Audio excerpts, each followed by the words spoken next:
There we go. Awesome. So I think everyone here knows why we're here, but for anyone who's shown up or might be watching it online afterwards, we're here today to go over the pre-construction information in a meeting on 398 406 Roosevelt. I think many people here are immediate neighbors or have already been in contact with the applicants here today, but just in case, in the summer of 2022, the site plan control application for the site was approved. So it's seeking to redevelop the property with a 6-story mid-rise apartment building and 29 dwelling units. Parking will be in 2 levels of underground parking with a total of 49 parking spaces, including 2 visitor spaces. 15 bicycle parking spaces will also be provided on site, and currently the site contains 3 2-story single detached dwellings. So essentially today, it'll be a pretty cut and dry format. I'm just going over the housekeeping items right now, and we'll keep that fairly short. We'll jump right into a presentation from the applicants right after that, usually about 10-20 minutes. I've got the slides up for them to go over. And then after that, and what most of this meeting will likely consist of, is just a question and answer period. I do have a number of questions that were raised ahead of the meeting in a sheet, so we can use those if we do meet any dead air. But otherwise, everyone is free to ask a question. Usually the way we proceed with these, if you'd like to ask audibly, just raise your hand using the raise hand function in Zoom, and I'll be keeping a speakers list on the side, and we'll proceed that way. If you don't feel comfortable speaking aloud or anything like that, the chat feature is open, and you can put it in there. You can send it right to me, or you can put it in the chat for everyone to see. The choice is yours. Either way, I will read it either with your name or without your name, whichever you prefer. But beyond that, I think we're a pretty small group today, so we might, it might be a bit of informal back and forth and asking questions about the construction at some points, but overall, I'll be trying to stick to speakers list as best I can. And I would just ask if anyone comes up with a new question or anything like that, raise your hand, and we'll just keep going that way, just to keep some decorum and assurity that everyone's going to get their question in.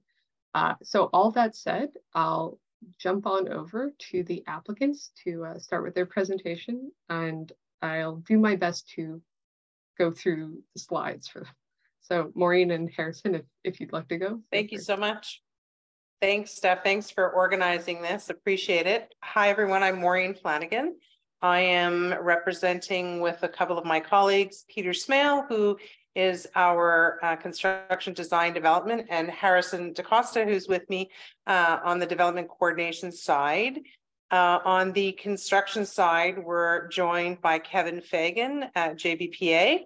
So we're trying to get a combination of developer, construction, communications, the team. So you see us all, and we'll be, I'm sure, back and forth in many ways, shapes and forms over the coming months. I don't think I need to, perhaps Steph, you could just go one slide. I think everybody is familiar now with, everyone is familiar. As Steph said, we changed the project from the previous domicile iteration where it had significant ground floor commercial and at-grade parking. We've changed the project to be more commensurate with the neighborhood, 29 units, 2 levels of underground parking, a very elegant exterior design. So we have been working over the past several months with some of the adjacent neighbors, going through what to expect specifically relating to them. But this meeting is really geared to having everybody, whether you're the BIA, neighbors down the street, neighbors on other streets. We want to show you that we are trying as best we can to think of solutions and issues that may arise. We hope to work with everybody in a very collaborative manner in the coming months. But I think that's pretty much, I don't need to get into the project in general. If we could, that's just some highlights. You've seen it on the renderings now. That's outside the site. And I'm going to ask Kevin Fagan of JBPA. Again, JBPA is our construction manager. Many of you may know and have heard of John Bassey. I personally have known him for almost 38 years. So we're very, very thrilled to have JBPA working on the project with us, and even more so to have Kevin Fagan as our project management lead on this. So Kevin, I'll turn it over to you. Thank you, very kind. So nice to meet you all. Here we have a high level project schedule here for you to understand kind of the sequence of events at a macro level, but looking at approximately 18 months from start to finish. The exact start date is not yet defined. We're hoping for spring of 2023.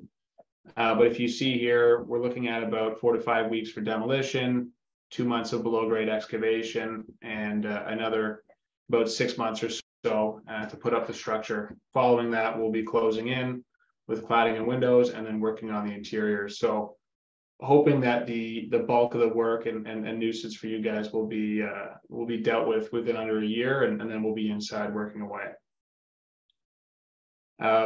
Steph, if you want to just continue forward, I'll take you guys through the sort of logistics and mobilization plan. So here's our site here. I'm sure you guys are all aware where it is, 398, 402, and 406 Roosevelt. This yellow line, dashed line around the property, that is our construction fencing, or depending on the location, a full height plywood hoarding. And we do have a bit of a encroachment on Roosevelt Street. You can see where we're going to occupy approximately about a third of the road. This will be separated with Jersey barriers, and we're going to maintain access for 2 lanes of traffic, both heading north and south of Roosevelt. Again, this is going to be during the excavation, the superstructure side of the project. Following that, we're hoping to reduce our footprint and then make our way off of the street and contained within our property limits. Steph, if you want to keep going forward, I'll show you guys a few other logistic plans here. So here's a pedestrian walking path. This is exactly how it is now. We're fortunate that the sidewalk is on the east side of the street, and so pedestrians should not be affected whatsoever by this project. And any traffic coming in and out, we do have flagmen on patrol full time that are going to be stopping and starting for pedestrian safety. And I think the last slide we have here, Steph, is a tentative trucking route. And so our intent is for all of our deliveries vendors that are going to get off at Carling, they're heading westbound, head down Churchill, hang a left on Richmond to our site, and follow the same route back out and out of the community. And so and here we go. Sorry, this is our traffic control plan for Beacon Light, which has been submitted to the city. So this construction signage will be posted for the duration of the project, notifying pedestrians and vehicles of the site. We have included a local traffic only sign at the beginning of our project. This is something that is optional, but I think it was the understanding that the community would appreciate this sort of signage to help reduce the other traffic impacts that are happening on Roosevelt. I understand it's a busy street as it is, so we've included that. And I believe that's the gist of our sort of occupants of the neighborhood and the construction schedule. Steph, you want to go to the next slide, if you don't mind? Thank you.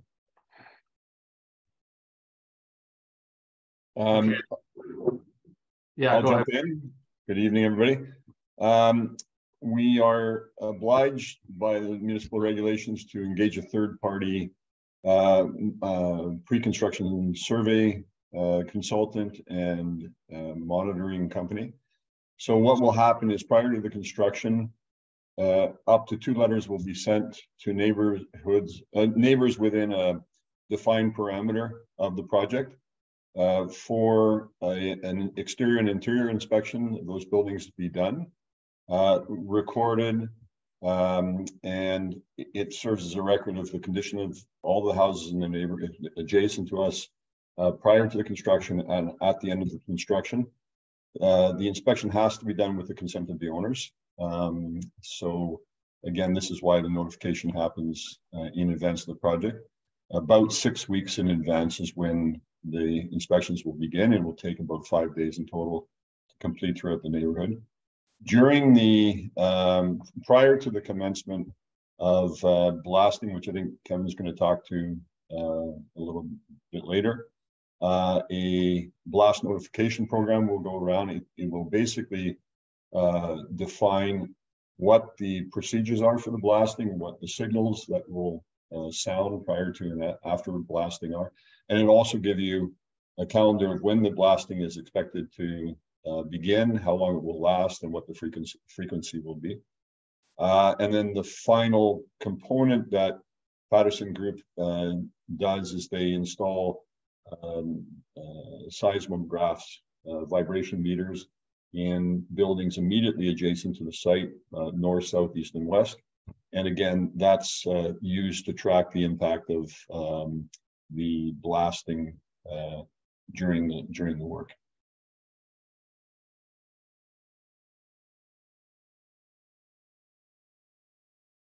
Thanks, Peter.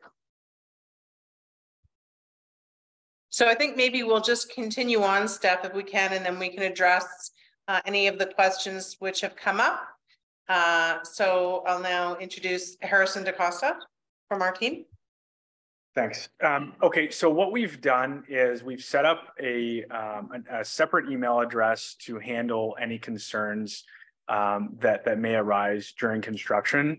And we're going to use that for two purposes. So the first is for any non-urgent requests or complaints or anything you have a question about site related, day-to-day related, you can email that specific community@mlwestboro.ca or phone in during business hours.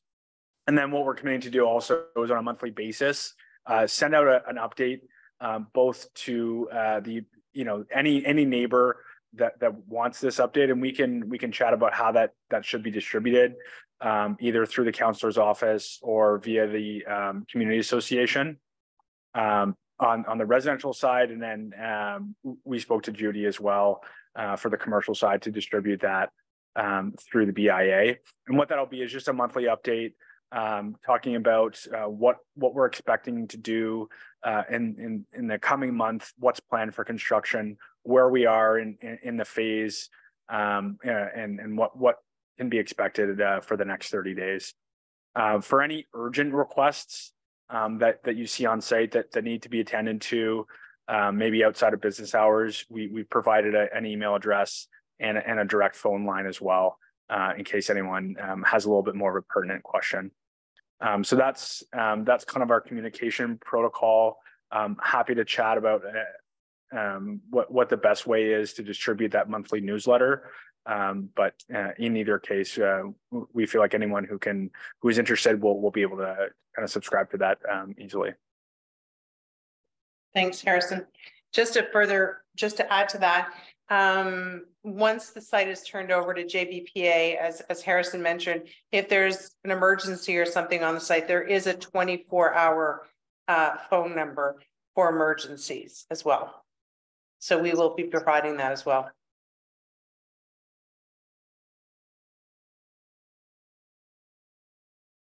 Okay, thanks, Maureen and Harrison. Did you want to wrap up there, or am I? I think so. I think we're really hoping that what we can do at this point is answer some questions, and then walk through any suggestions anyone has. I think that we wanted to mention, and I forgot. Certainly, the adjacent or abutting neighbors, we're going to continue to have different meetings than perhaps this type of forum or ones where we're not going to be sending them specifically monthly newsletters, because we're going to be working a little bit differently with them because they are impacted directly on the site.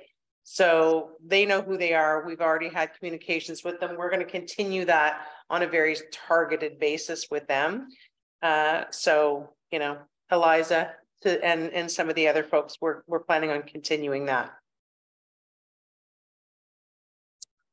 Okay, perfect. In that case, we'll jump right into some of the questions we've already got in the Great. chat. Some of the others that we've got on hand, and maybe sort of to speak to Maureen and Harrison, what you were talking about, maybe near the end, we can wrap up with possibly that communication, since you guys are looking at doing kind of a newsletter of sorts, not to make it seem like it'll be a huge thing. I know we've seen these construction notices before, but to maybe talk about where we can all go from there and set it up.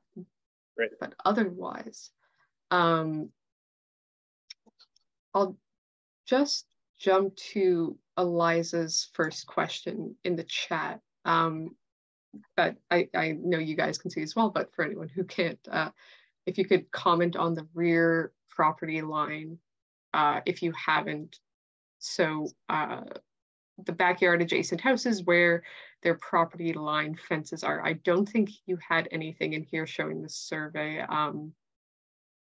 No, and if I may, we will be, Eliza, dealing, as everyone knows, that's butting back there. It is not a straight line. It's not everything's a little bit different all the way along the back. So we have had some initial meetings. As we move forward in the coming weeks, we're going to be meeting with the neighbors, those neighbors directly, to talk about what the fence is going to look like, what it's going to, how it's going to be constructed, etc.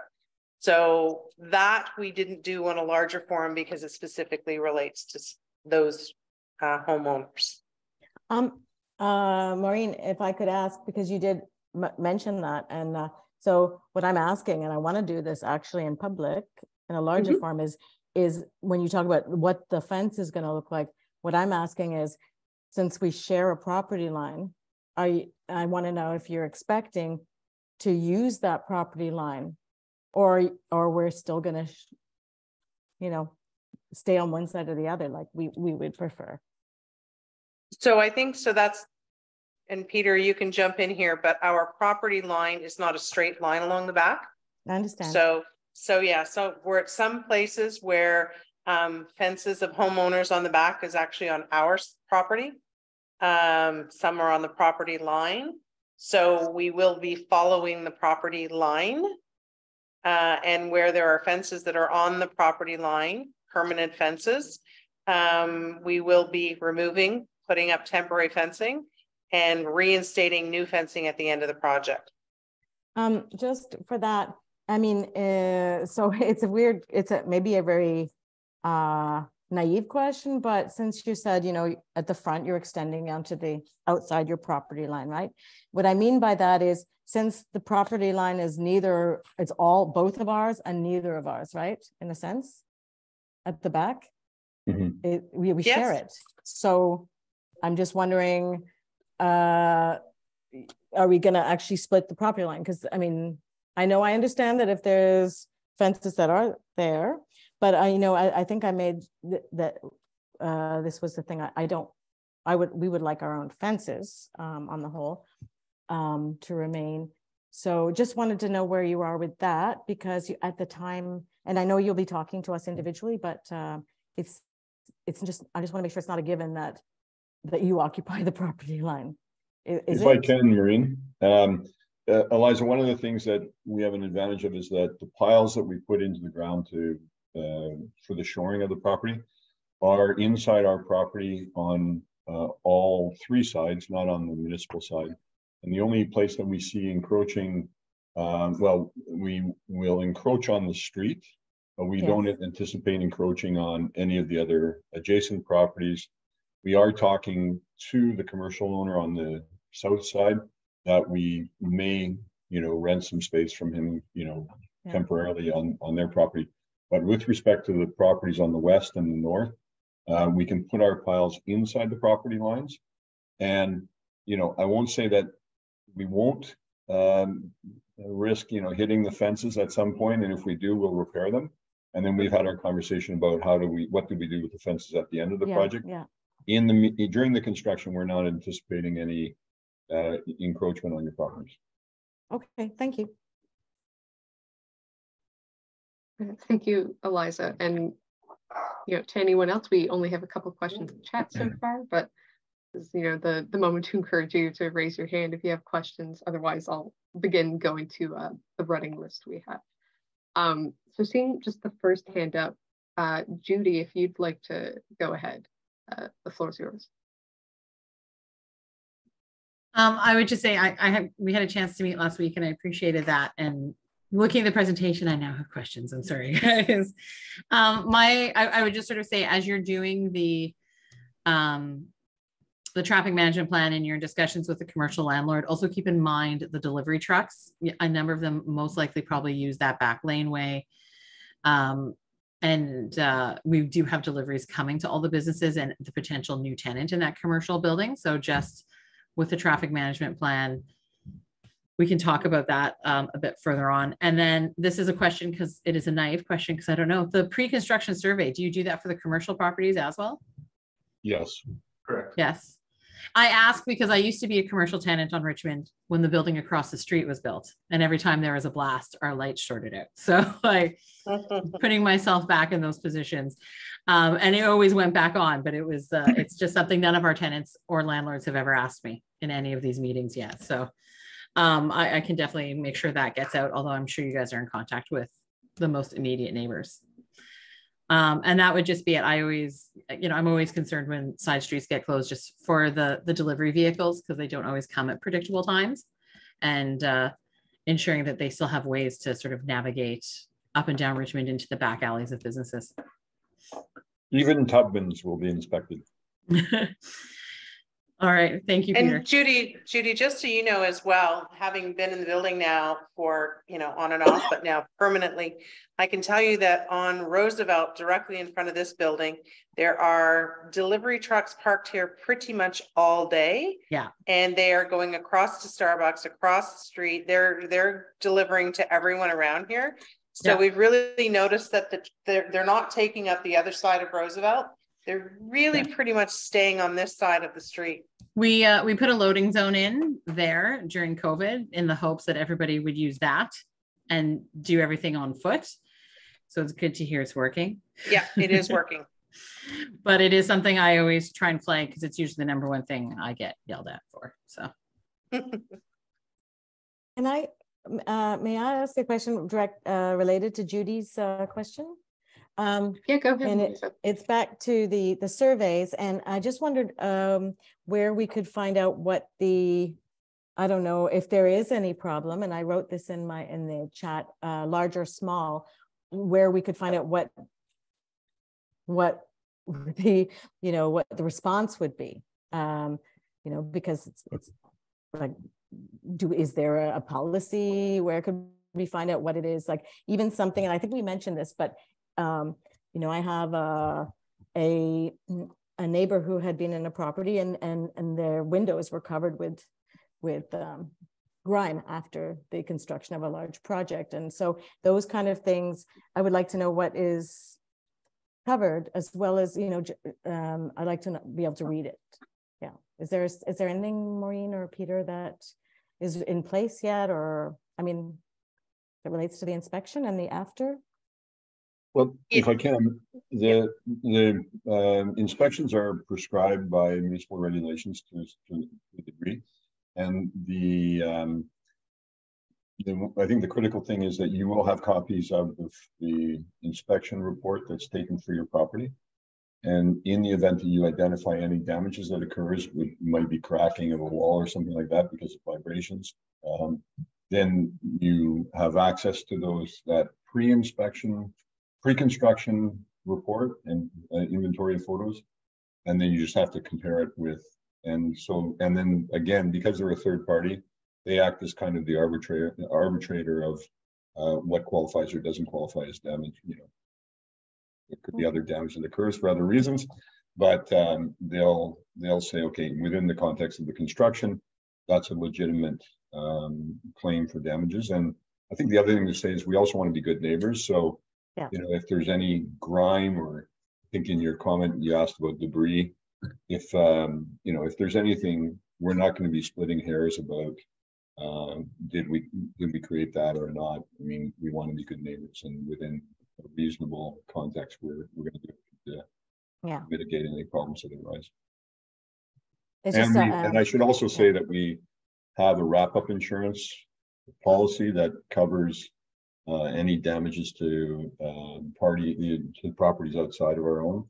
So that's an obligation that we have, again, as builders of a project like this. yeah. I mean, I mentioned that last time too, just because it's so close, these residential properties, and it's such a big build. And I had asked if there was going to be some kind of net, and you said no. So anyway, I just want to know a little bit more about that, I guess, you know, rather than be surprised at the end. Although I will be surprised at the end with joy or or both. Yeah. Eliza, if I may, once we award to Patterson the scope of work, etc., and they're in the letters that they're going to be sending out to the neighbors that are going to be impacted directly, like the surrounding neighbors, and then it kind of goes out into zones. It's going to be incredibly well articulated into the letter as to what the steps are, and where you're going to be able to read the information, how this is going to be made available to you. All of those sorts of things are very well explained. Thanks, Maureen. So thanks, Eliza, too. And Judy, I'm not sure if you had any follow-up as well, but just to give you the opportunity if you did have anything. All right. In that case, I'm going to jump back into the chat for a moment. And Sue asked, will there be a crane? I'm happy to flip back to some of the photos, as I think it actually just you did. Yeah, there will be a crane. Oh, okay. Well, most definitely. Yeah, I realize the photo, it might kind of appear a bit,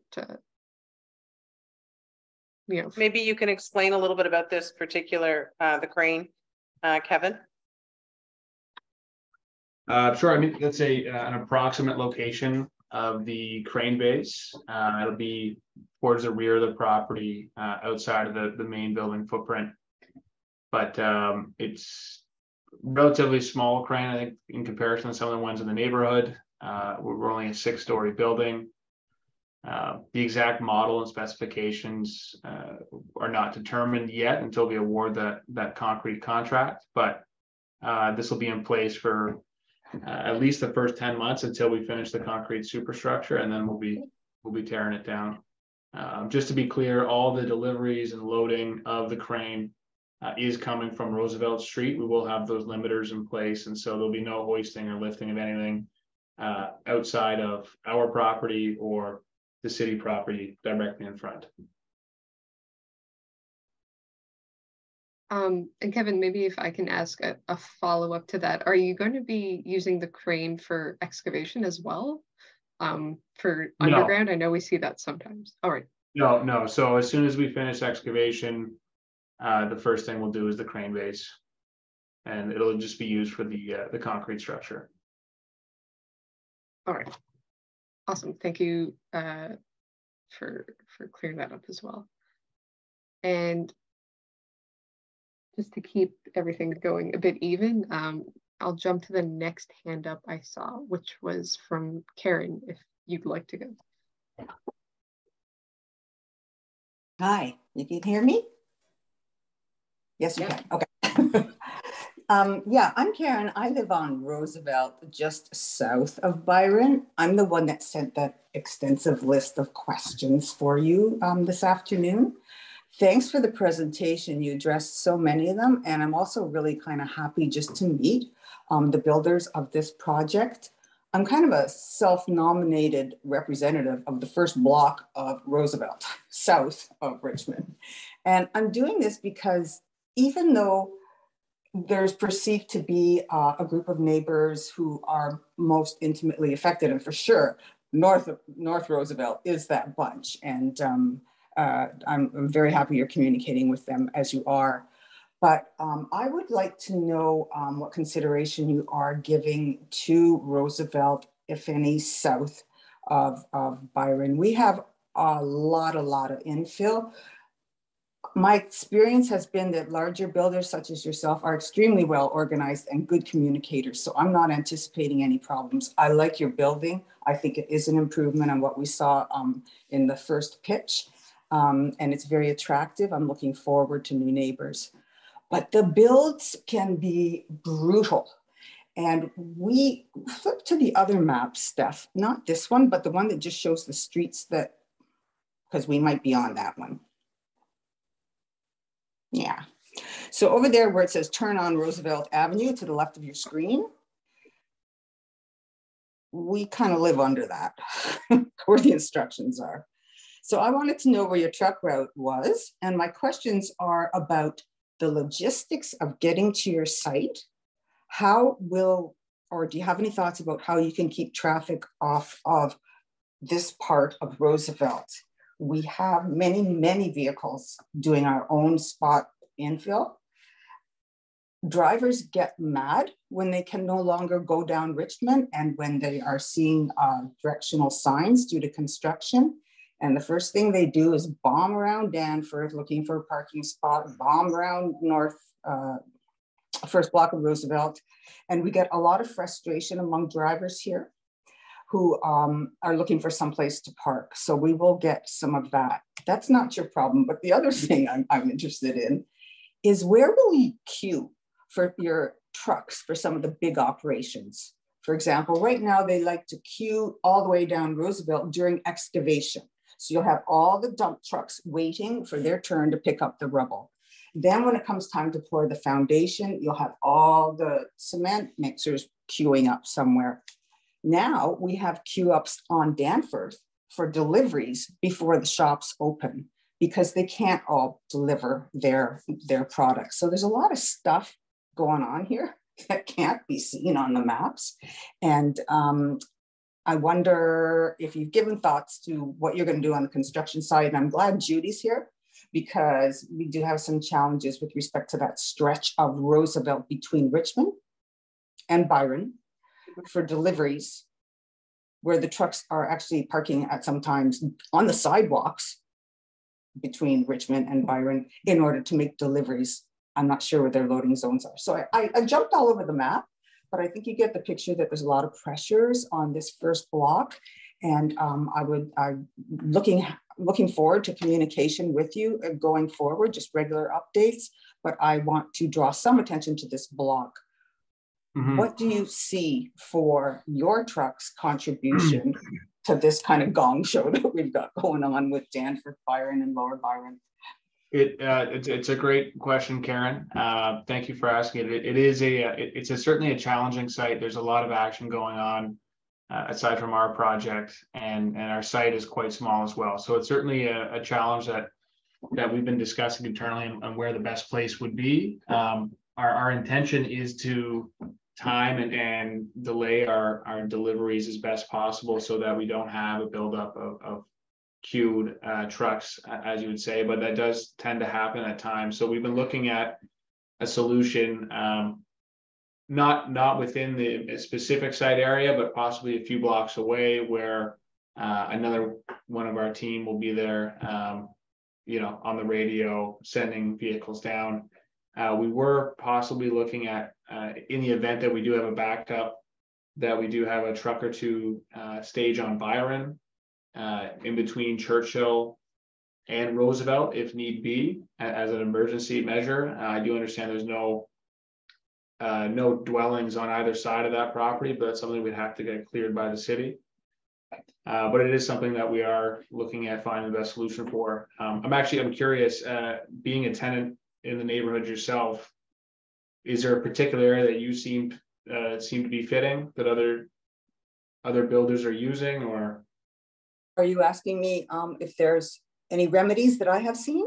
Well, if there's a particular area that you see as a viable solution. I mean, to me, Byron seems to be, at least between Churchill and Roosevelt, where there's no homes, seems like an ideal solution. Churchill and Roosevelt, where there's no homes. Where would that be? On Byron, in between Churchill and Roosevelt. See, and I'm glad you're here, Kevin, and asking that question, because this is one of the challenges we have, is that the city maps and such don't really recognize Lower Byron. So there are 10 homes between Roosevelt and Churchill. And it's just like an administrative thing for the way the zoning is laid out. It looks like those are actually not there. And they are. I haven't seen anything successfully employed, and I will leave that up to the city traffic people and you. The only thing that I have found helpful is if a truck could turn off its engine while it's idling, and that would be a helpful thing. But where they go, I have nothing to say. That's one of the reasons I'm here.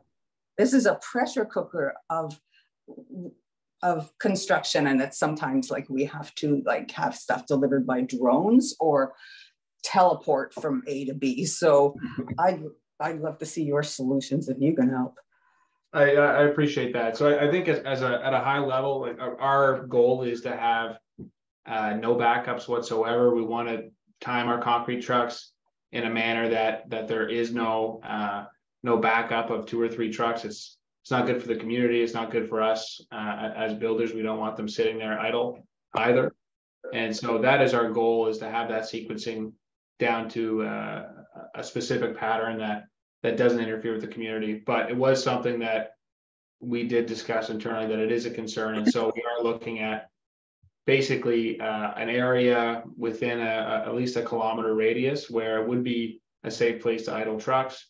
And we would have a dispatch crew there in the event that we needed to queue them up and send them down to the site. So keeping them away from Richmond, Roosevelt, and these hot areas is our goal. I think, as everybody knows, there's no room on Roosevelt South. I drive every day. I have to drive along Roosevelt South to get home. And, there's so many trade trucks parked on both sides. It is a single lane of traffic. And so we do not want to have any part of that. Okay, I appreciate that. And again, any brainstorms that you have that we can pass on to other builders would be great, because it's just a very, very dense area. Also for noise mitigation, you're like a tunnel from between the condos, between Richmond and Byron, that tunnels all of the noise down into the residential neighborhood to the south. And it's a strange phenomenon, but it happens. It's just acoustics. And even the delivery trucks idling there sound like they're in my side yard. So it's if there's anything you can do with respect to padding or insulation barriers around some of the noisier generators or whatever, I don't know, but I'd love to see those good practices coming forward too. Karen, I think I saw some of your questions from earlier, and just so you're aware, we will not have any generators on site, so you won't have to worry about those noises or running idle all day. Thank you so much. I won't monopolize the conversation, but I'm sure there's a way that we can get a copy of the deck, and can we get on your distribution list for communications first block? Yeah, I can give my coordinates to Steph, or we can talk offline about this. Perfect. Thanks, Karen. Thank you so much, Karen. And I think in the end, we'll likely be going to some of your comments nonetheless. But in the interest of, I think there's a couple in the chat, and I see no other raised hands. And maybe on the sort of narrowness of Roosevelt, Tim raises a good question on how will the trucks be turning around, I assume, for the exit of Roosevelt and leaving the site? Great question. It's certainly a narrow area. Right now on our mobilization plan, what we've come up with is we have 3 gates, one on either end of the property, but also one in the middle. And so the intent is that when vehicles pull into our encroachment, they'll be able to perform a 3-point turn on our site. And then with the help of the flagmen, they'll be able to pull out of our site perpendicularly in front of the funeral home and then exit back down Richmond Road.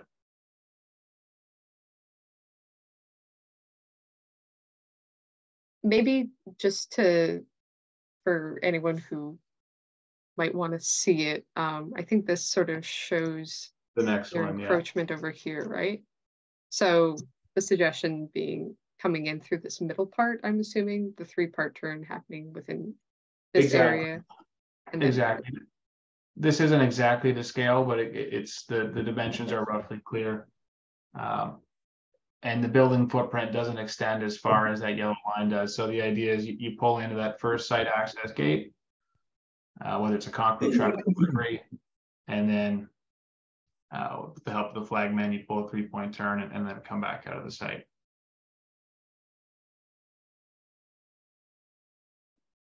awesome. Thanks for explaining that.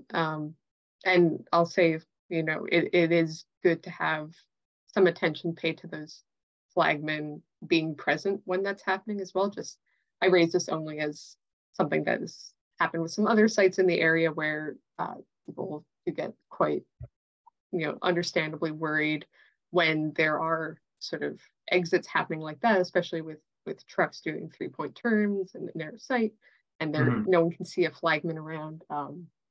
Obviously, you are saying you have them, but when things are in the process, it's just something that we flag on the larger projects, just to keep it to be pretty careful and on having that, because obviously we'll hear about it and you will hear about it very quickly when it doesn't happen, rightfully so. Well, most definitely. It's I mean, site logistics are very important for safety, and being such a small site as it is, it really is a full-time job here. So they will definitely be there full-time. Understandably. But I won't take too much of the time on the questions there.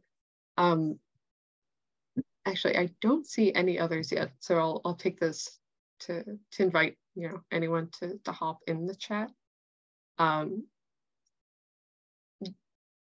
Here, I'm just actually going off some of the questions we had prepared. Have you guys thought about where construction workers will be parking in the area yet?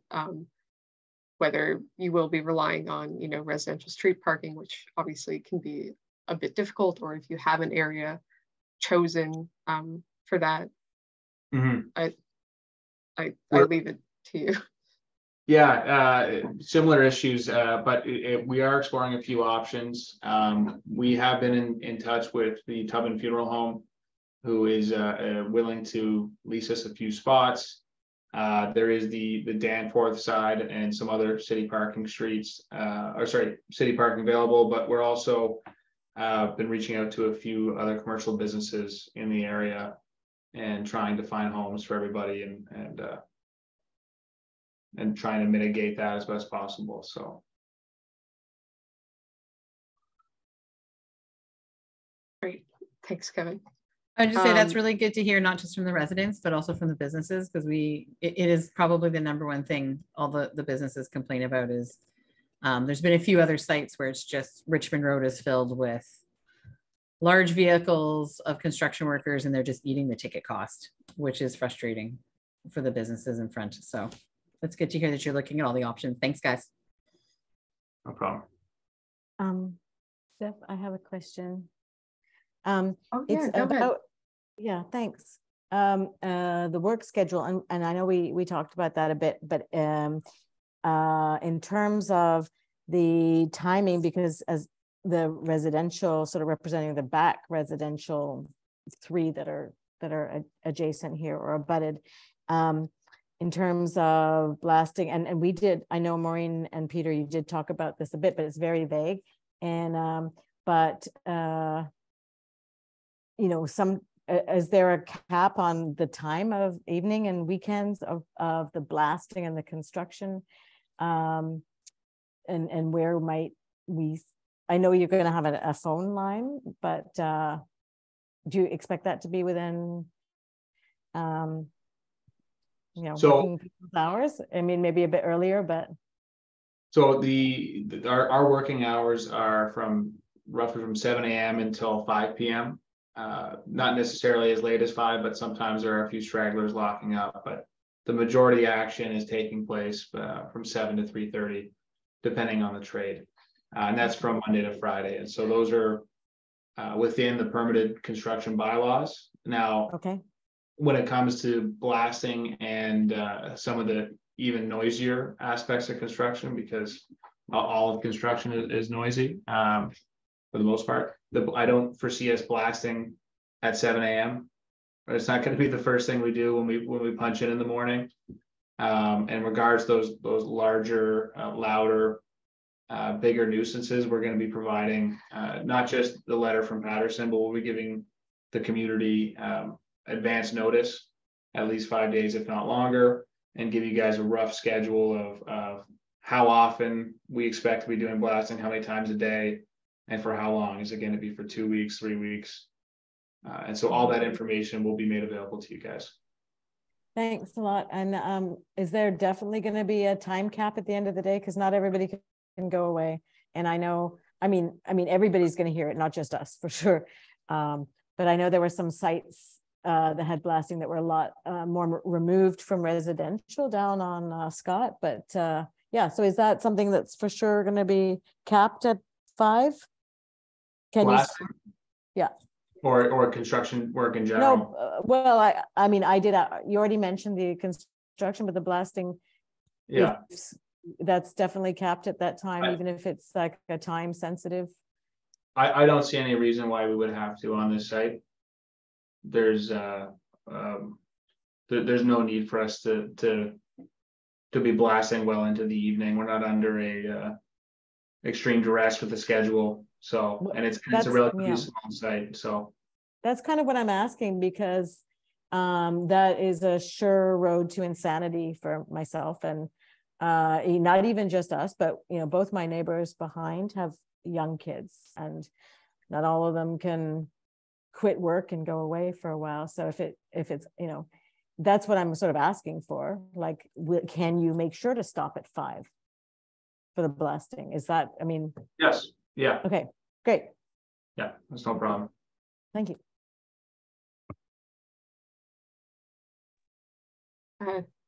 Thank you, Eliza. I appreciate seeing the floor to anyone at this point, seeing as I don't see anyone else with their hands up. So I'm going to jump to our list quickly and maybe go through a couple questions there, if that's fine with everybody. I'll still be keeping an eye on the chat. So jumping to some demolition questions we got. How will you be managing sort of the dust, debris, hazardous materials released during demolition? Maureen and Harrison, maybe that's best for you. If I'll start, and then I'll ask Kevin to jump in. So as many of you have probably noticed, we have undergone a significant remediation process already. We have received our certification environmentally that the houses are now ready to be demolished. We have all of our permits and connects into the city, and once we receive our demolition permit, we will be giving everyone ample notice for the demolition to commence. And I can tell you, having just gone through this with Steph, whom I don't believe you received any complaints from on another one of our sites where we did a significant demolition. Kevin was also in charge of that one, so I'll have him go into the water trucks, the length of time for the demolition, etc. Yeah, so I mean, it's kind of a simple answer, really. The dust control is done by water trucks. So just before demolition, we'll hose down the properties, and during, and that's the best that we can do to control the dust and keep that debris down while we're pulling the buildings down. As Maureen mentioned, all the hazardous material, the abatement has already been completed. And following the demolition, whatever housekeeping, street sweeping is required will be done. And as far as duration goes, I think we're budgeting about 5 weeks right now, but possibly shorter. So.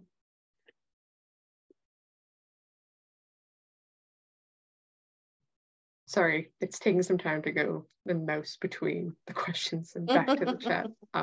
Thank you so much, Kevin. And I think you answered the follow-up question on the water trucks as well.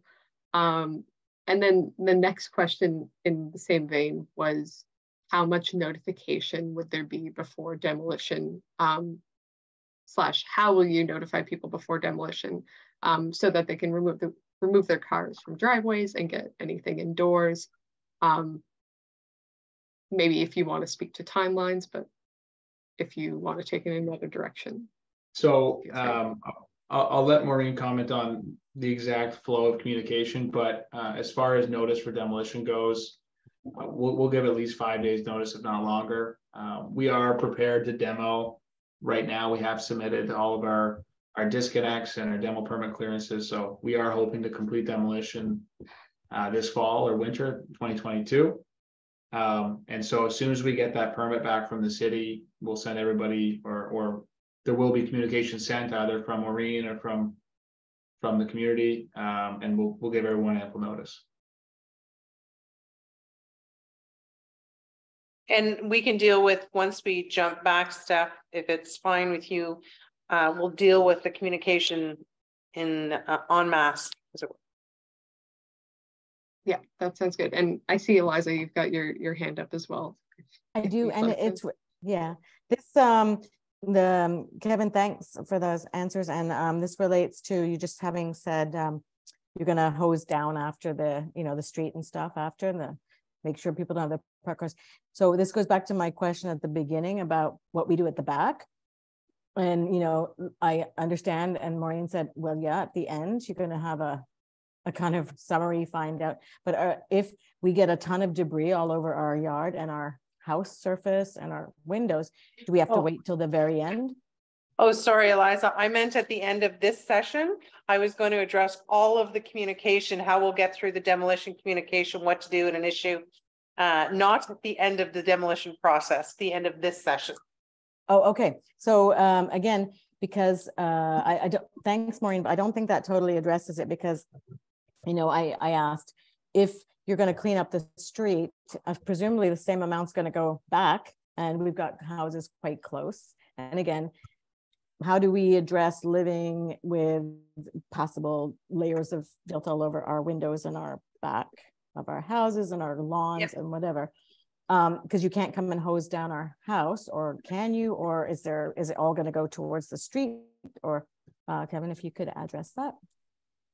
I don't anticipate there to be a lot of dust generated from this, but in the event that we do cause any dust or debris on your property or your windows, I'm happy to send someone to go clean it. Okay, that's great. Thanks. And if there is any debris that does go on the other side of the fence to any of the adjacent neighbors, as we said, there will be an emergency phone line. There is a site superintendent that can be spoken to, and there is also the community at the westmountcondo.ca, where Harrison and I are in the office number. So there's going to be numerous ways for people to be contacted if there's any issues. Okay, thanks, Maureen. Mine, it really was more a matter of like reasonable quality of life while this is going on, and not having like a layer of grime over our back window or back windows or back, et cetera, which is not life threatening, but great, thanks. That's it for me. Thanks so much, Eliza. Sorry, I almost missed your hand there, but I'll be scrolling through just in case anyone else might also be raising their hand in the chat. We're a smaller group, so I can't say I have any excuses to missing anybody. And I'll go back to our sort of question list we have going on. So this is sort of site maintenance and sanitation generally.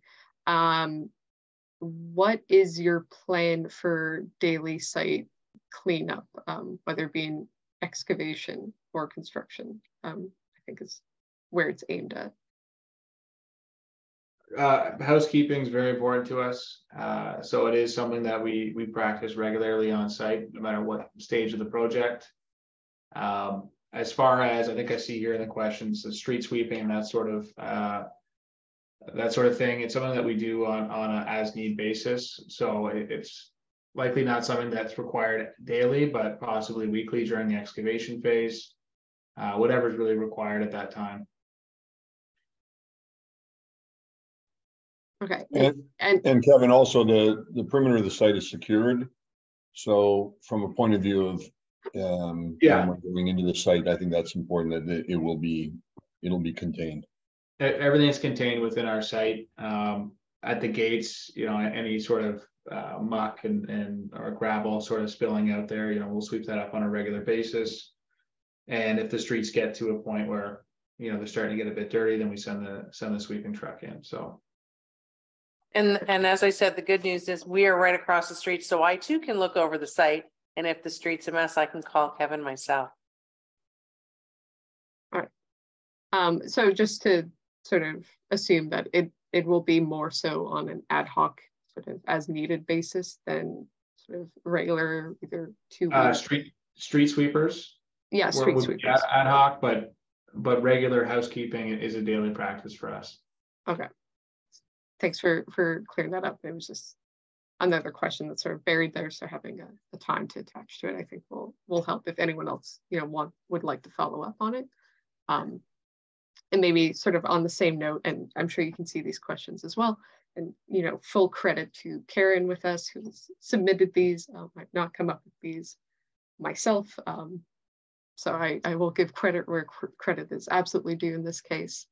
But what is your plan for discrete placement of porta sand and porta potties and regular dumpster maintenance? Just keeping in mind that wildlife in the area could be a possible issue.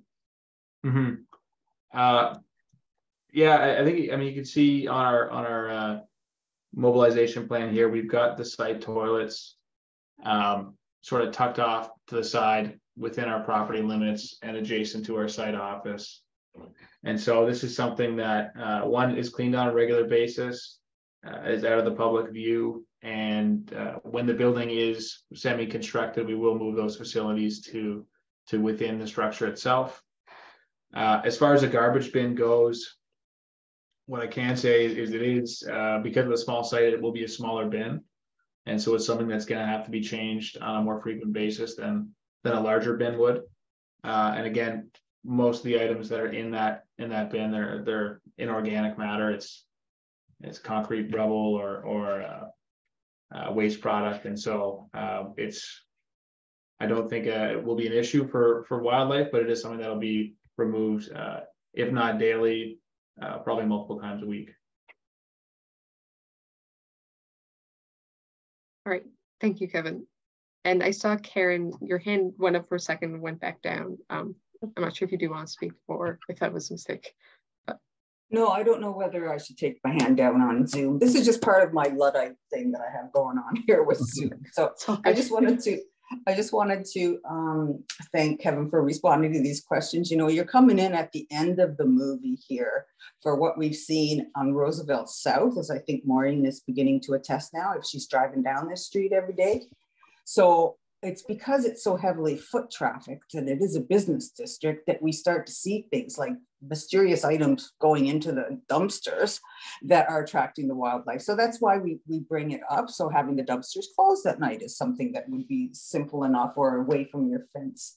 But I'm confident that you're going to handle all these things now. I just wanted to put some context on these questions. And I have seen every one of these things. I have lived on this end of Roosevelt for 8 years, and I have on one occasion seen a truck go by to clean the street that was not hired by the city. So our builders don't clean the streets no matter what they're committing to. So these are things that were top of mind for me. So thank you, Karen. And one of the things that we've certainly shared with those whom we've spoken to already on the project is we are being sadly at times compared to smaller infill developers who are doing homes, who perhaps don't have the rigorous protocols that JBPA has or the requirements that we're writing into the contract for JBPA to adhere to. So we really want to impress the neighbors. We want you to be, as I've said to Eliza, she's heard this a million times, I want to be able to walk into Starbucks every day and not have my head down. So, you know, we're certainly going to work hard to please. Not everything is going to be perfect. I certainly don't expect that. but I'm really hoping that through the communication process, for us moving into an office across the street so we can be overseeing what's going on, we're really hoping that we're trying to come at this from all angles to make sure that the community knows this is super important to us. Bring it, because we need somebody we can point to and say, look how it's done. Hopefully that's going to be us and you'll be pleased. The pressure's on. Yep. No holidays for Kevin.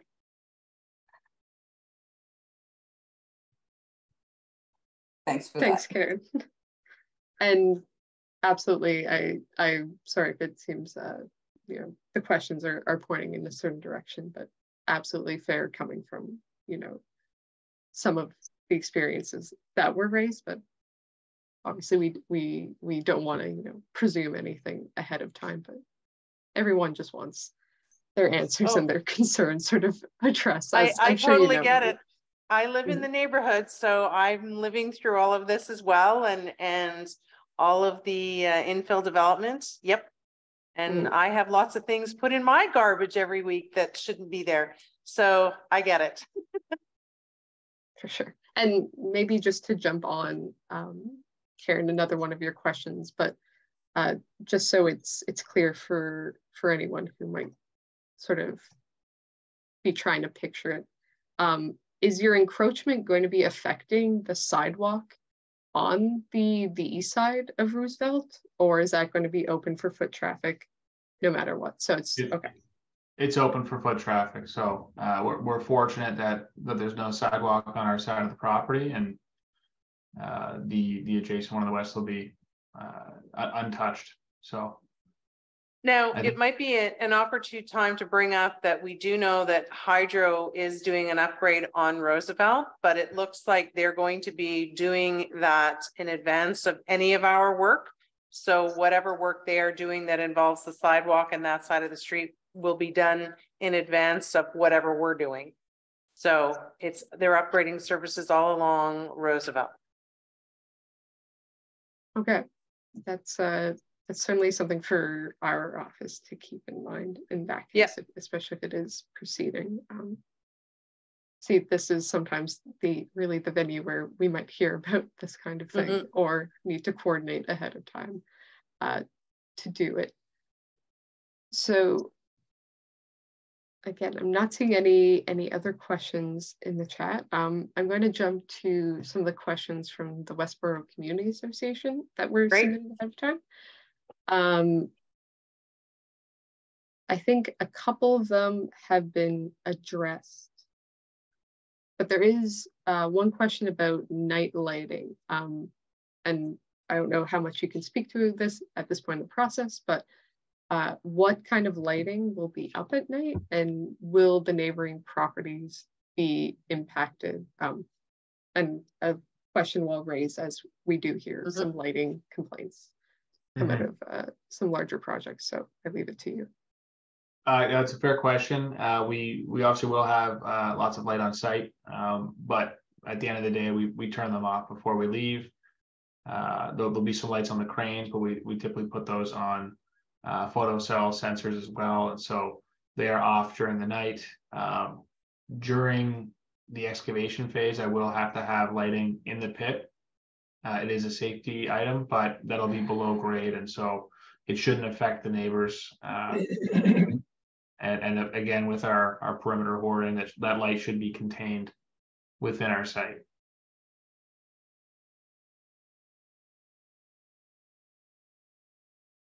Yeah, and the sort of, obviously you have to work with certain specifications, but the only thing we usually raise is if it's anything above grade, just being aware of kind of the direction of the light. Usually I know there is rules kind of around that, but just keeping in mind. We do have certain safety measures, but I do want to say, if it is an issue, I want to hear about it. But we are aware we don't want lights shining into people's windows or especially at night, and so we recognize that everything will be contained within our site. And in the event something is not, and it's a nuisance to one of the neighbors, I do want to hear about it so that we can correct it. Sounds good. Thank you, Kevin. I'll keep jumping around the questions we have for now. But I am seeing a good number of them sort of touching on communication going forward, and whether that's something you would be open to. That is something you've said you're planning on doing. So we might go into that discussion soon, but I want to leave the floor open for any pressing kind of construction questions. And if anything comes up after that, obviously, we will still answer that, but just to kind of give the heads up on that. And, you know, I hope you'll all forgive me if I just look through what we've got. If I may ask the question, whether it is through, you know, we wanted this to be sort of interactive in the sense that we've set up the community at the Westmount for, as we said, non-urgent issues, concerns, questions, those sorts of things, where people can send us an email. That email will be monitored certainly multiple times a day. If there are emergencies on the site, as we said, we will provide a phone number that in the event of an emergency. But we also would like to know what the preferences, staff, as far as communications. Do you want us to send you stuff? Do you want it to go to the community association? Do you want it to go to the BIA? So we're happy to do whatever, you know, and then people can read it on your forum, or people can submit email addresses to us. I guess our biggest concern is we don't want anyone to be left out. And so we want to get to a medium where absolutely everybody is seeing the up-to-date information. Well, maybe I'll leave the floor open real quick to see what any immediate neighbors' preferences would be. I see Karen's hand is up as well. So before I pop in with sort of where we might go with it and how our office can help, I'll defer to the neighbors.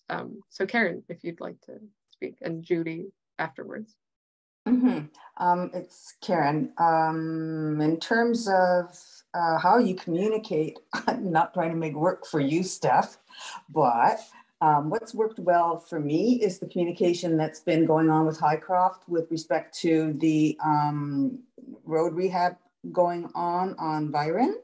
And Mr. Gallagher sends a summary to you, I think, or I guess it was to Tom, would send it to you, and then he was maintaining a list of everybody who asked to be on it. That worked for me, but you might have other ideas. I get those every Friday, and it just covers various headings, you know, like for your case would be blasting, cleanup, blah, blah, whatever you see on the near horizon.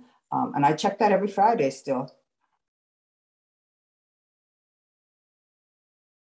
Yeah, that's definitely one of the suggestions I would make. Put it on our website, or is that? And Judy, if you'd like to go next. We're able to communicate it to all of the businesses. You guys know we send a newsletter to all of our business members every single Friday. So if there's anything that needs to go out, we can do that to them. For construction projects, we've also started a sub list of business members who are directly or more directly impacted by projects such as the Winston project. We have a sub list for Winston construction. We don't have a public newsletter that goes out to the public, but if there's something significant coming, like a crane installation, we can easily share that on social media, because it then advises the general public, our businesses customers that this is coming. It may be disruptive. We can all take a deep breath, grab a coffee, keep on going, that type of thing. So we do have those channels that we can use, but we don't have a direct newsletter for the public, but we do for all the businesses. And I would second Steph. The Tom Ben emails on Fridays about the city project on Byron are fantastic. It is just, it's always there. And so we drop that sometimes into our Facebook group. It doesn't impact all of our members directly. None of them are on Byron. So it hasn't been going out the same way as this does. But anything that needs to go that way, we're happy to communicate that to all the commercial tenants, because we reach not just the property owners, but all the tenants as well for the commercial units. That's great. Thanks, Judy. And again, we can always go through this process. We can set something up. If we want to change it, add something, you know, we're certainly not sitting here saying this is how it's going to be for the next 2 years and nothing's going to change. You know, we're here, send us an email, knock on our door. You know, we want to make this as open and transparent as entirely possible. Excuse me. Go ahead, Eliza. Thanks. I actually have and was commenting on the communication thing, which we've had really good meetings with Westmount, Maureen and Peter. However, I only found out about this development out of curiosity of why the properties were empty for so long behind us when we moved in. And then my two neighbors, I've had to tell all three of my neighbors about that. And then Maureen's now got their email. None of them received the email about tonight. So I sent them it as well, because I'm the only one who reached out to find out about it through your office stuff, through Jeff's office. So I'm like, so I feel like I'm the only one who is getting this information, and I happen to stumble across it. Of course, I would have found out probably properly now, but I think it was flyers that you guys put in our mailbox. Now, it doesn't seem so far it has not seemed like a very reliable that everybody's going to get informed. And if I wasn't so curious, I probably would have no idea either. Just like, wonder why those perfectly, well, not all, you know, those places are abandoned on Roosevelt. Kind of thing. So that's, thanks, Eliza. And you know, we certainly to this point had been communicating. I'm going to go back to January 7th, a year ago, almost a year ago, when we sent out the letters to abutting neighbors, adjacent neighbors. So that's when we started the communication process. This particular meeting is a requirement from the city that was coming through the councillor's office. So I certainly apologize for not thinking to reach out to you guys behind, because I just assumed that it was coming out, everyone would be made aware. But any of those sorts of things, we can nip that in the butt moving forward.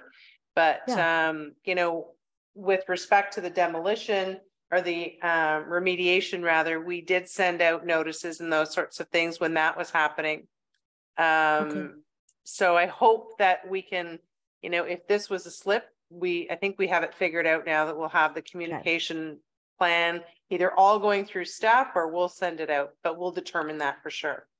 That would be great, because I mean, I don't want to feel like I'm a telephone line, you know, that game by kids where you're like, oh, and as if I'm the only one peeping over the fence kind of thing. It just, so if we could all, absolutely. And I also wanted to say that previously we were emailing you folks individually, or if you joined up on a call together, but we're not really supposed to do a mass email because we were dealing with you guys individually, but we're happy to do it in whatever form you prefer. Well, I mean, I'm not speaking for my neighbors, you know, that's the thing. I don't want to. I want them to know on their own, and not to feel like, oh, I should tell them. And then, so I get that tonight was a city thing, and I happened to be on Steph, your radar, because I had asked about it a while ago. But I think anything related to the project, it would be great to let at least the abutting neighbors be informed, so we can get a better overview. Because as you said, Maureen, it's not like everything's in concrete yet. That's a bad joke. But what I mean to say is that there will be some shifts, right? So, it's just such a big impact project. Otherwise, I wouldn't necessarily be following it so closely. But I mean, it's big for lots of different people. But we're sort of in your shadow, like literally, although not by survey, as Peter showed us in the site plan. The shadow will not come onto our properties. So that's another bad joke. Okay, I'm going to stop there. But that's the main point, is the communication. Absolutely. Thank you, Liza. Thank you. Thank you. And I'm sorry we missed your neighbors in the end. It is sort of, when it comes to this stage in the process, it becomes a bit difficult to tag everybody. Really, the only list we can work with is whoever is sort of given comments to our office on an application, so we keep them all in the file. And if someone doesn't reach out, it does end up, it's kind of like a reverse situation. It reinforces that they're left out, right? If they didn't already think to reach out. I totally get that. And yeah. Yep. Yeah, so, Okay, but thanks. it's absolutely a good point for going forward, especially with the opportunity to have a newsletter going out with Yeah. a breakdown of the construction activities, and definitely something to keep in mind. What I don't want to do the broken telephone through you, but what I would suggest That's is what if it's your called, yeah. neighbors, if your neighbors are interested, they should write our office, I think, at this point. That might be Yeah. the easiest way to pull them in. And if it goes out through us or through Maureen, with their permission, we can pass on their emails. And if not, And- if it goes through us, we can go that way. But that is a bit of spitballing on the communication at that point. I would So just I think encourage them to do that. Sorry, Steph. I think we can Go ahead. make the commitment that we're certainly going to continue the newsletter communication en masse, or the posting. But we are going to continue, Eliza, to be dealing with you guys individually, only because there are certain things that, you know, will not affect, sorry to use Karen, directly on a day-to-day basis, but may you. So there will be reason for us to be speaking with you and your neighbors a little more frequently, perhaps. That would be great. I think we'd really appreciate it. Just and Steph, I'll certainly let them know to there's three different households that I'm in touch with that are all the back side. And so I'll let them know to contact your office. But Maureen, that would be great. And I'm not actually, I feel kind of stupid, but the newsletter that you're doing, Maureen, did you say you're doing a newsletter that already that's more a group, like a mass email? No, I'm just saying that going forward, we would be doing something for the Westboro community as far as a newsletter. In addition to that, we will be speaking to you perhaps on a more individual basis. Okay, that sounds great. Thank you. Thank you, Maureen. And perhaps now is a good time just to flag that Sue from the Westboro Community Association in the chat also said nearby neighbors such as your back neighbors might be interested in joining the WCA, and they'll be in the mailouts. And I can attest to the fact that the WCA does have also definitely. Yeah. See, it is a lot of venues, and then sometimes we end up in, I think we hope that we cover everybody, and then unfortunately let's work to over communicate. That way we'll make sure we don't miss anybody. Yes, yeah, over communication. No yeah, that's nice. Okay, and then sorry to jump in. For the Westboro Community Association, because I don't think I'm on that, and I don't think my neighbors are, because we all basically bought the properties at the same time, which was after the build had been agreed, and none of us really knew about the build. So that's why it's so that's why it's a bit we're involved anyway. Sorry, just to find out how to get involved with the Westboro Community Association, should we just email your office stuff and find out? Totally do that. Sue, I'll give you a moment if you'd like to drop information in the chat, but maybe to keep things simpler, feel free to connect with us, and I can be the main middleman. I think you can just Google Westboro Community Association, and you'll get on our website, and there'll be I think it's $10 fee one time, or we're going to make it an annual fee, we hope, but then you'll get on the mail out, like such as the one was tonight, and all the other ones that are in the neighborhood. Thanks, Sue. Thanks. Okay. Yeah. Thanks so much, Sue. Yes, as Sue knows, we do keep the WCA busy with notices and information on this as best we can. Karen, I see your hand up again, so if you'd like to go ahead. I just wanted to ask Sue, when is your AGM? This is with respect to the Westboro Community Association typically has general meetings in November, and that is a source of information with respect to what they're doing. And I want to put you on the spot, Sue, but could we share with anybody on North Roosevelt area when that might be? The AGM will be January 25th. We postponed it just because of the new council, the new direction, and the official plan. And it's just been harder to get together with just after the summer and everything. So January 25th will be the AGM.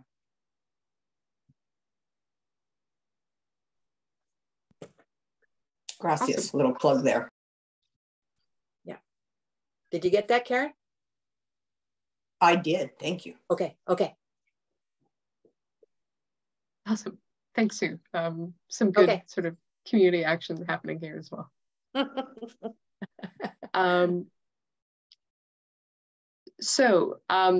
I think probably what the best way to move forward is probably Maureen and Harrison and your team will be figuring out sort of what goes into this newsletter, how you'd like to distribute it. We can, I think maybe chatting a bit more would be good, but I think maybe the simplest sort of way forward is the best. It could be sending it to our office and we would distribute it to a list of folks who are interested in receiving it and who tell us they'd like to sign up for it. And I would say sort of the secondary or the sort of the other option to that is you can work with the list that you already currently have our office CC'd on it, and then we would be able to share it sort of on an ad hoc basis. I think maybe we won't be able to figure that out within this meeting, but yeah, we'll certainly touch Harrison. We'll get back in touch with you and you know, if there's anything in addition that comes out of the meeting, comes out of this meeting or anything specifically that gets addressed after, we can put that in the newsletter as well. Yeah, that sounds great. And to, you know, I'll just put it out there for anyone who's here or who might be listening, reach out to our office and we can keep you appraised of whichever direction it does end up going. Either we'll be able to provide it to you or we'll send it along, you know, anyone who's interested to, you know, you, Maureen, and you, Kevin, at JBPA. Beyond that, I think we've tackled a number of the questions. I don't think I grabbed all of them. There were a number of communication ones, so I think we mostly wrapped them all up into one.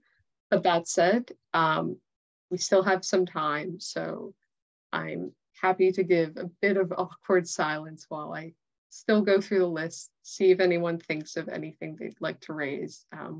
We're no rush here. Yeah, so everyone's quiet Monday night, so. And also, as I said, if there is anything that comes to you after, just shoot it to us and we can answer the question. You can either send the email out or we can add it to the newsletter. Yeah, for sure. This is not the end all be all for questions being answered.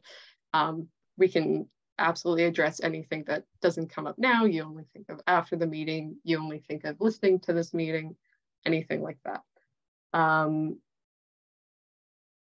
Actually, Maureen, maybe I meant to ask this earlier, but you did mention you were going to include a local traffic only sign for your part of Roosevelt. So we've been talking about this a bit with some residents and with staff since there was a question. So I was surprised to hear it. When would you plan on having this? Beginning of demolition, beginning of excavation? Any details I think would be very, very welcome. Yeah, thanks. I'll have Kevin fill in the details, but just so everyone knows, in addition to having flagmen and just with the trucks, with the amount of cars that do drive down Roosevelt North, park on the street to come up and go into Westboro, a couple of neighbors had reached out to us directly and said, is there any way that you could try to minimize the traffic going down the street by having a local traffic only sign placed on the site? So our intent is to have it there, correct me if I'm wrong, Kevin, for the duration of the project. I mean, for as long as I am encroaching on the street with the plan that we see up here on the screen, that would definitely be the duration. If it's something that we want to keep longer, we could certainly leave in place as long as the city and bylaw allows us to. And we would put it up effectively right away as soon as we start excavation. Possibly not demolition unless we complete demolition and excavation concurrently. But as soon as we take the street, we're putting that sign up.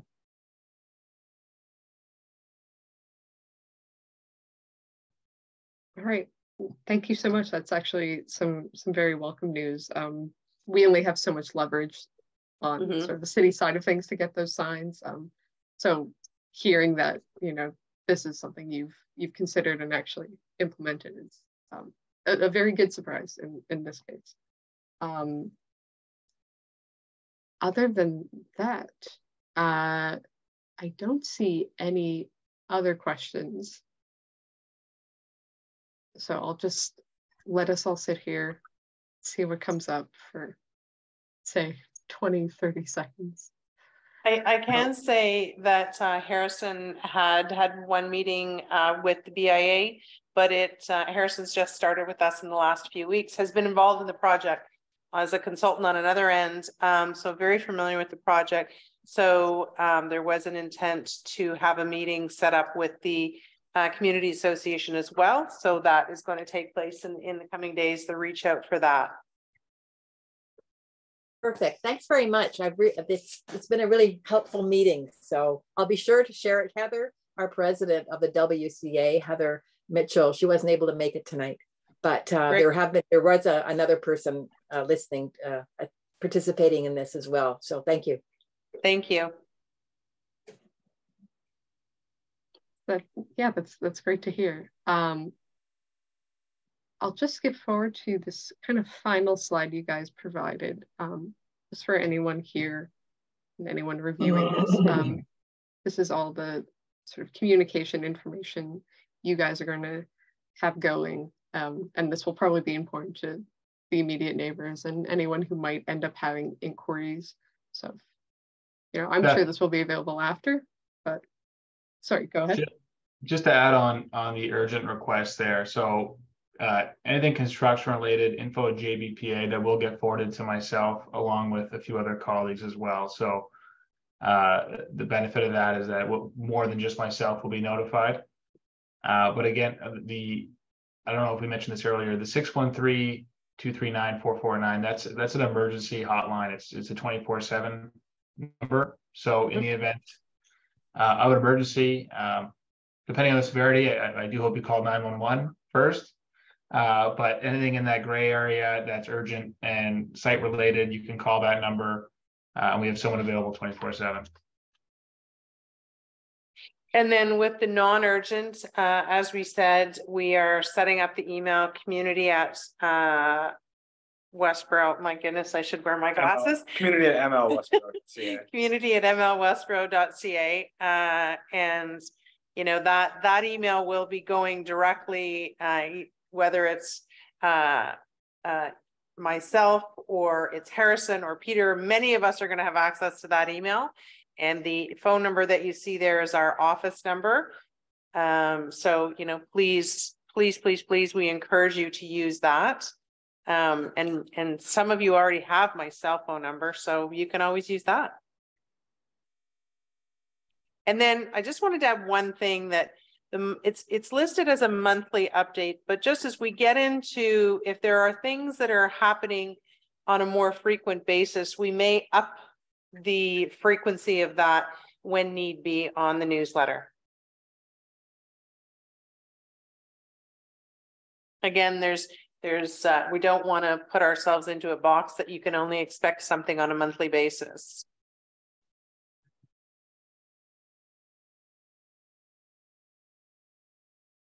Thank you I think that'll be a reassurance to anyone who might be wondering about when things tend to get busier and you might be seeing more activity. That's great to hear.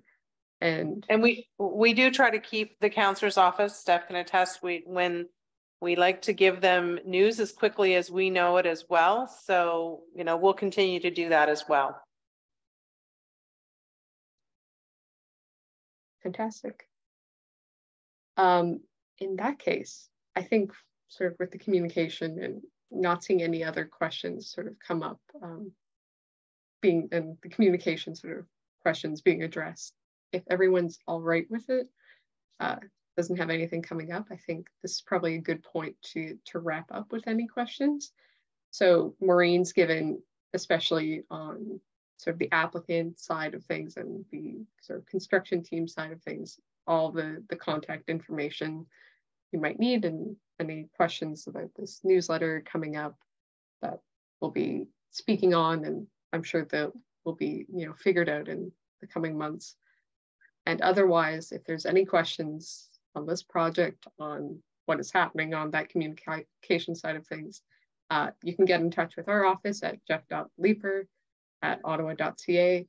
And if you'd ever like to write me, I have the absurdly longer email than Jeff, which is stephanie.chevalier-crockett@ottawa.ca.